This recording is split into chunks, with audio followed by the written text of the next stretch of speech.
मैं मां क्यों नहीं बनती। गम की इस शिद्दत ने इस खातून को इस नहज तक पहुंचा दिया कि इसने एक हामला खातून का पेट काटा, बच्चा निकाला और फरार हो गई। ये स्टोरी है क्या? इस सारी स्टोरी को आपको अपनी इस वीडियो में बताऊंगा, आपने लाजमी आखिर तक सुनना है। 9 अक्टूबर 2020 अमेरिका की रियासत टेक्सास में पुलिस ने एक खातून को मशकूक हालत में गाड़ी में रोका। जब उस खातून के पास गए तो देखा खातून खून में लथपथ थी। उसके हाथ में एक बेटी थी, नौमौलूद बच्ची जो अभी पैदा ही हुई थी। पुलिस ने इसरार किया, पूछा कि ये क्या मामला है, आपको हुआ क्या? इस खातून ने कहा कि मेरा बच्चा घर में ही पैदा हो गया, डिलीवरी घर में ही हो गई है, अब मैं हॉस्पिटल जा रही हूँ। पुलिस ने कहा कि हम आपकी हेल्प करते हैं, हम आपको डॉक्टर के पास ले जाते हैं। पुलिस के इसरार करने पर खातून ने कहा कि मैंने एक प्राइवेट क्लिनिक जाना है जहां पर मैं रेगुलर बेस पे जाती हूँ, इसके अलावा मैंने टेक्सास के किसी भी क्लिनिक हॉस्पिटल में नहीं जाना। इस क्लिनिक का नाम था मैकार्टन मेमोरियल केयर हॉस्पिटल। जब खातून ने यह बात की तो पुलिस को उस खातून पर शक होने लग पड़ा। अब शक क्यों हुआ? जिस इलाके में खातून को पुलिस ने रोका, उसी इलाके में सुबह के वक्त एक खातून का कत्ल किया गया, यानी कि खातून का पेट काटा गया और पेट काट कर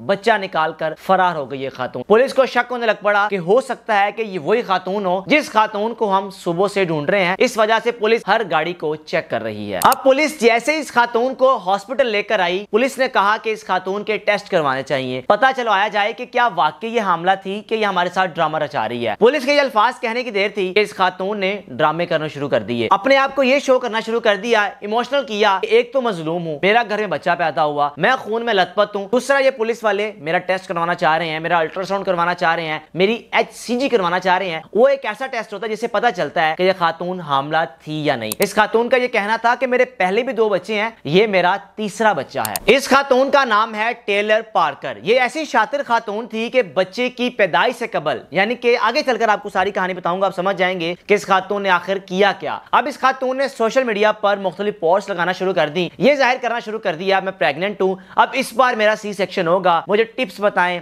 किस तरह बच्चे की पैदाइश करूं, क्या खुराक खाऊं, क्या पीऊं, कहां जाऊं, क्या वॉक करूं, क्या वर्जिश करूं। अब लोगों को ये फील करवा रही थी, अपने चाहने वाले लोगों को जो इसके साथ कनेक्टेड थे, ताकि उन लोगों को भी शक ना हो सके कि इस खातून के घर सच में बच्चा पैदा हुआ है। अब इस खातून को जब हॉस्पिटल लेकर आए, इस खातून की मर्जी का हॉस्पिटल नहीं था, जहां पर ये जाना भी नहीं चाह रही थी, अपनी मर्जी के हॉस्पिटल जाना चाह रही थी, लेकिन पुलिस ने अपनी ताकत का इस्तेमाल करते हुए इस खातून को जब हॉस्पिटल लेकर गए तो इस खातून ने ना हॉस्पिटल के डॉक्टर से बात करना मुनासिब समझा, ना पुलिस से बात करना मुनासिब समझा। उसके बाद फैसला हुआ कि एक एजेंसी को हायर किया जाए जो इस खातून से इन्वेस्टिगेशन करे। उस एजेंसी का नाम है SBI। अब SBI एजेंसी पहुंचती है हॉस्पिटल, इस खातून से मुलाकात करती है। SBI एजेंसी की जानिब से इस खातून का इंटरनल एग्जामिनेशन करने का फैसला किया गया। अब टीम जब इस खातून के पास बैठ गई, सवालात करना शुरू किए, इससे पूछा आप सच बताएं कि ये लड़की किसकी है। ये खातून पुलिस को बार बार वही कहानी रिपीट करती रही जो कहानी ये शुरू में पुलिस वालों को बताती रही कि ये मेरी अपनी बेटी है। इस खातून ने कहा कि आप मेरी सोशल मीडिया की पोस्ट देख सकते हैं, सोशल मीडिया पर मैंने अपनी पिक्चर्स वायरल की हुई हैं। अब पिक्चर्स इस तरह वायरल की थी कि एक ड्रामाटाइज तौर पर अपने आप को शो किया मैं प्रेग्नेंट हूं, और अपने हस्बैंड के साथ मिलकर इसने पिक्चर अपलोड की। ये बात हस्बैंड को भी नहीं पता थी कि मेरी बीवी प्रेग्नेंट नहीं है, हस्बैंड को ये बताया हुआ था कि मैं प्रेग्नेंट हूं और उसने उसकी बात पर यकीन कर लिया। अब पुलिस ने आगे चलकर बताया कि हमें सुबह एक लड़की की लाश मिली है, लाश उसके घर से मिली है, उसका पेट काटा गया, उसके जिस्म के अज़ा काटे गए, उसको मुकम्मल तौर पर जख्मी करके मार दिया गया और उसके पेट से बच्चा निकाला गया। हमें यह शक पड़ता है कि जो बच्ची आपके हाथ में है ये वही बच्ची है। अब जब SBI एजेंसी ने खातून के साथ ये बात की तो यकीन जानिए वो ये बात सुनने के बाद एक सेकंड के लिए खामोश हो गई। पुलिस को यकीन हुआ कि ये वही खातून है। अब जब उस खातून से पूछा क्या बताएं, हमने जो सवाल किया इसका क्या जवाब है आपके पास, मुसलसल टाल मटोल करती रही। अब जब पुलिस ने सख्ती से पूछा कि आपको बताना पड़ेगा, हम आपसे इन्वेस्टिगेशन करने आए, आपका इंटरनल एग्जामिनेशन है। टेलर ने कहा कि मैं आपको बता देती हूँ, ये खातून रेगन है, इसकी उम्र 21 साल। मैं इसके घर नहाने गई थी, मेरा पानी नहीं आ रहा था, मैं इसके घर नहाने चली गई इसकी इजाजत से, और जब मैं घर में अंदर दाखिल हुई तो उसके साथ मेरी तल्ख कलामी शुरू हो गई। तल्ख कलामी की सूरत में उसने मुझे धक्का दिया, मैंने भी उसको धक्का दिया। इसी सूरत हाल में वो खातून नीचे गिरी, उसका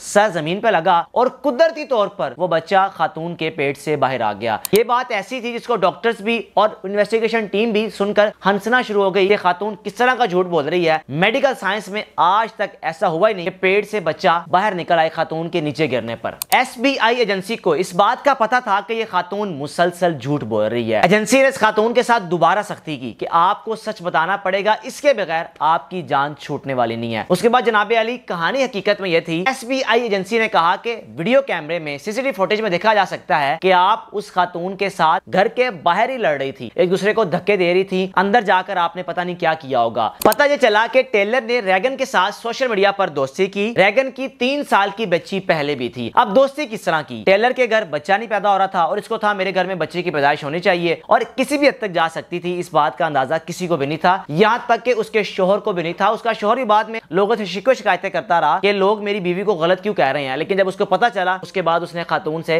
कतई ताल्लुक यानी कि डाइवोर्स दे दी। इन्वेस्टिगेशन में सामने आया कि टेलर ने रैगन के साथ दोस्ती कैसे की? सोशल मीडिया के जरिए की। एसबीआई एजेंट के बकौल ये खातून पिछले 8 महीने से रैगन को स्टॉक कर रही थी, देख रही थी कि इसके यहाँ बच्चा पैदा होने वाला है। जब इसने देखा कि अब बच्चा पैदा होने के करीब है तो रैगन ने सोशल मीडिया पर पोस्ट लगाई, यानी कि एक एड के तौर पर कि मुझे न्यू बॉर्न बेबी के कपड़े चाहिए। अब टेलर ने जब ये बात देखी सोशल मीडिया पर इसने लिखी हुई है तो मैसेज किया कि मेरे पास कपड़े मौजूद हैं, मैं कपड़े तुम्हारे घर लेकर आ रही हूं। अब ये कम्युनिकेशन थी और इस कम्युनिकेशन के जरिए टेलर रैगन के घर पहुंच गई। अब जब उसके घर में पहुंची, चाकू उसके हाथ में था, चाकू से पहले उसको वार करने शुरू किए, मुसलसल पीछा करती रही। जब वो खातून नीचे गिरी, नीचे गिरने के बाद उसका गला काटा, पेट काटा, बच्चा निकाला और वहां से गाड़ी में रख के फरार हो गई। और यकीन जानिए ये सारी सूरत हाल, सिचुएशन को रैगन की 3 साल की बेटी ने अपनी आंखों से देखा। उसकी आंखों के सामने उसकी मां को खातून तशद्दुद का निशाना बना रही है, चाकुओं से वार कर रही है और पेट से बच्चा निकालने में कामयाब हो गई और उस खातून को खत्म कर दिया। अब जब वो लेकर निकली तो पुलिस का सामना इस खातून के साथ हुआ। ये ऐसी शातिर खातून थी कि एसबीआई एजेंट्स को बेवकूफ बनाती रही, उनको बार बार कहती रही कि 2015 में मेरे साथ ये मसला हुआ था, मेरे साथ बार बार सवालात ना करें, सवालात ऐसे ना करें, मेरा सर दर्द हो रहा है, यानी कि मुसलसल टाल मटोल करने के बहाने ढूंढ रही थी कि किस तरीके से एसबीआई एजेंट्स मेरे पास से उठ जाएं और मैं यहां से चली जाऊं। बहरहाल एसबीआई एजेंट्स की